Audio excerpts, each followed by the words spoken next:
മലയാളികളുടെ പ്രിയപ്പെട്ട താരമായ ലാലേട്ടനെക്കുറിച്ച് പൊതുവെ കേൾക്കുന്നൊരു പരാതിയാണ് അദ്ദേഹം മലയാള സിനിമയിലെ പുതിയ സംവിധായകരോടൊത്ത് അധികം സിനിമകൾ ചെയ്യുന്നില്ല. അല്ലെങ്കിൽ മലയാള സിനിമയിൽ കഴിവ് തെളിയിച്ച ഒരു പിടി സംവിധായകരോടൊപ്പം അദ്ദേഹം കൈകോർക്കുന്നില്ല എന്നൊക്കെയുള്ള കാര്യം. ഒരു പരിധിവരെ ഈ ആരോപണത്തിൽ കഴമ്പുണ്ട് എന്ന് തന്നെയാണ്. അതിന് പ്രധാന കാരണം 2010 ശേഷമുള്ള അദ്ദേഹത്തിൻ്റെ സിനിമകളിലെ തിരഞ്ഞെടുപ്പാണ്. സ്ഥിരം സിനിമകൾ ചെയ്ത അദ്ദേഹത്തിൻ്റെ ബന്ധത്തിലുള്ള അല്ലെങ്കിൽ സൗഹൃദത്തിലുള്ള സംവിധായകരോടൊപ്പം കൂടുതൽ സിനിമകൾ ചെയ്യുക. 80കൾ മുതൽ അദ്ദേഹത്തെ വെച്ച് സിനിമകൾ സംവിധാനം ചെയ്ത സംവിധായകർക്ക് വീണ്ടും വീണ്ടും ഡേറ്റ് നൽകുക. ഫോം ഔട്ടായ സംവിധായകരെ സ്ഥിരം അദ്ദേഹത്തിൻ്റെ സിനിമകളുടെ സംവിധായകരാക്കി മാറ്റുക. എന്നാൽ പുതിയ തലമുറയിൽ കഴിവ് തെളിയിച്ച സംവിധായകർക്കോ അല്ലെങ്കിൽ നവാഗത സംവിധായകർക്കോ അദ്ദേഹം അധികം ഡേറ്റ് കൊടുക്കാതിരിക്കുക. ഇതെല്ലാം ലാലേട്ടൻ്റെ കഴിഞ്ഞ 15-16 വർഷങ്ങളിലെ സിനിമാ തിരഞ്ഞെടുപ്പുകളിൽ വളരെ വ്യക്തമായി നമ്മൾക്ക് കാണാം.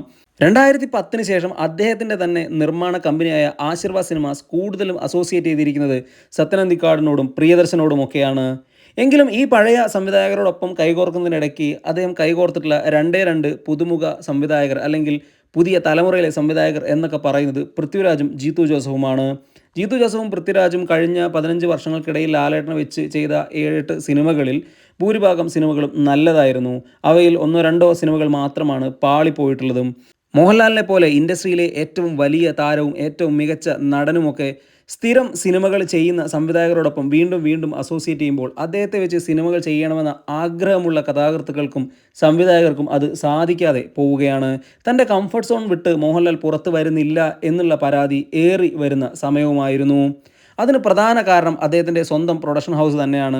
ശ്രീ ആൻ്റണി പെരുമ്പാവൂർ നിർമ്മിക്കുന്ന സിനിമകൾ എടുത്ത് നോക്കിയാൽ നമുക്കത് മനസ്സിലാവും. അവർ ചെയ്തിട്ടുള്ള 40ഓളം സിനിമകളിൽ ആകെ 17 സംവിധായകരാണ് അസോസിയേറ്റ് ചെയ്തിട്ടുള്ളത്. അതിൽ തന്നെ ഒരുപാട് സംവിധായകർ ഒന്നിലേറെ സിനിമകൾ സംവിധാനം ചെയ്തിട്ടുണ്ട്. സാമ്പത്തിക വിജയം മാത്രമാണ് ലക്ഷ്യമാക്കുന്നത്, മറ്റൊരു കാര്യവും പരിഗണിക്കപ്പെടുന്നുമില്ല. കോവിഡ് സമയത്തൊക്കെ ഇങ്ങനെ സിനിമകൾ ചെയ്യുന്നതിൻ്റെ വലിയ ക്ഷീണം ലാലേട്ടനുണ്ടായി. ഒരുപാട് പരാജയ സിനിമകളും മോശം പ്രകടനങ്ങളും ഈയിടയ്ക്ക് ലാലേട്ടനിൽ നിന്ന് വന്നു. എന്നാൽ 2022 ശേഷം ലാലേട്ടൻ തൻ്റെ ചുവട് മാറ്റി എന്ന് തന്നെ പറയാം. അതിൽ ആദ്യത്തെ തുടക്കം സംഭവിച്ചത് മരക്കാർ എന്ന വലിയ പരാജയത്തിന് ശേഷമായിരുന്നു. പിന്നീട് സത്യനന്ദിക്കാടിനൊപ്പമൊക്കെ അദ്ദേഹം സിനിമകൾ ചെയ്തിട്ടുണ്ടെങ്കിലും അദ്ദേഹത്തിൻ്റെ സിനിമാ തിരഞ്ഞെടുപ്പുകളിൽ കൃത്യമായ മാറ്റം വന്നു. 2019 പൃഥ്വിരാജിനൊപ്പം ലൂസിഫർ ചെയ്തു. പിന്നീട് ബ്രോഡാഡിയും ചെയ്തിരുന്നു. പിന്നീട് എമ്പുരാനും അതിൻ്റെ ഭാഗമായി വരികയും ചെയ്തിരുന്നു.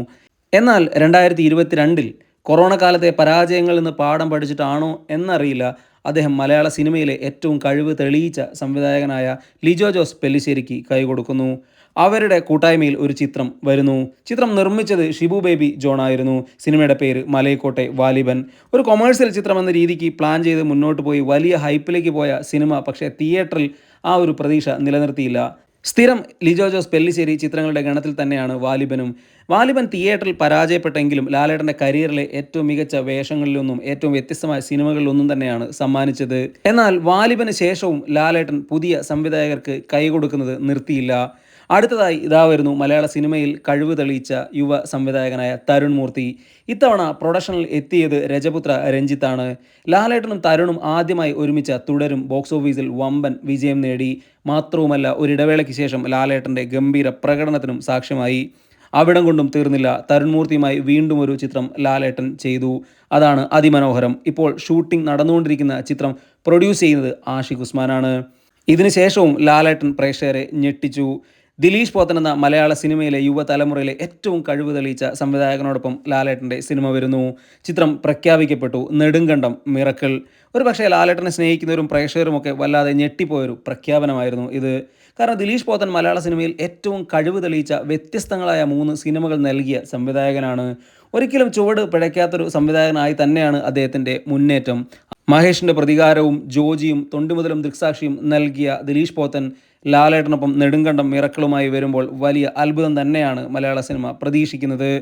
കഴിഞ്ഞില്ല, വീണ്ടും ലാലേട്ടൻ പുതിയ സംവിധായകനോടൊപ്പം വരുന്നു എന്ന വാർത്ത വരുന്നു. മലയാള സിനിമയിൽ മികച്ച 3 സിനിമകൾ നൽകിയ ചിദംബരത്തോടൊപ്പമാണ് ലാലേട്ടൻ്റെ അടുത്ത സിനിമ. ആദ്യഘട്ട ഡിസ്കഷൻ കഴിഞ്ഞു എന്നാണ് പറയപ്പെടുന്നത്. ചിദംബരവുമായി ലാലേട്ടൻ്റെ ഒരു സിനിമ വരുമ്പോൾ അതിനും വലിയ പ്രതീക്ഷ തന്നെയാണ്. അദ്ദേഹത്തിൻ്റെ ബാലനായാലും ജാനേമനായാലും മഞ്ഞുമൽ ബോയ്സ് ആയാലും ആ രീതിക്ക് പ്രേക്ഷകരെ ഇൻഫ്ലുവൻസ് ചെയ്ത ചിത്രമാണ്. യുവ സംവിധായകനൊപ്പം പ്രഖ്യാപിക്കപ്പെട്ട മറ്റൊരു ചിത്രം കൂടെയുണ്ട്. L367. വിഷ്ണു മോഹനാണ് ചിത്രം സംവിധാനം ചെയ്യുന്നത്. മലയാള സിനിമയിലെ ഏറ്റവും വലിയ ചിത്രങ്ങളിൽ ഒന്നായാണ് ഇത് ഒരുങ്ങുന്നത് എന്നാണ് വാർത്തകൾ. ചിത്രം പ്രൊഡ്യൂസ് ചെയ്യുന്നത് ഗോകുലം ഗോപാലനാണ്. ലാലേട്ടൻ്റെതായി ഇനിയും വരാനിരിക്കുന്ന പല സിനിമകളും സംവിധാനം ചെയ്യാൻ പോകുന്നത് യുവ സംവിധായകർ തന്നെയാണ്. എങ്കിലും ലാലേട്ടൻ ഇടയ്ക്ക് പഴയ സംവിധായകരോടൊപ്പം കൈകോർക്കും എന്നുള്ളത് ഉറപ്പുള്ള കാര്യമാണ്.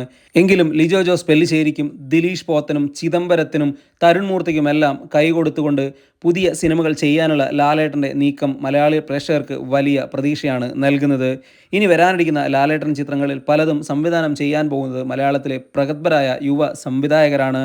അങ്ങനെ മോഹൻലാൽ പുതിയ സംവിധായകരോടൊപ്പം കൈകോർത്ത് ചുവട് മാറ്റുമ്പോൾ മലയാള സിനിമയ്ക്ക് നല്ല ഒരുപാട് സിനിമകൾ ലഭിക്കും. മാത്രവുമല്ല, ബോക്സ് ഓഫീസിൽ വലിയ നേട്ടങ്ങളിലേക്കും ലാലേട്ടൻ പോകും.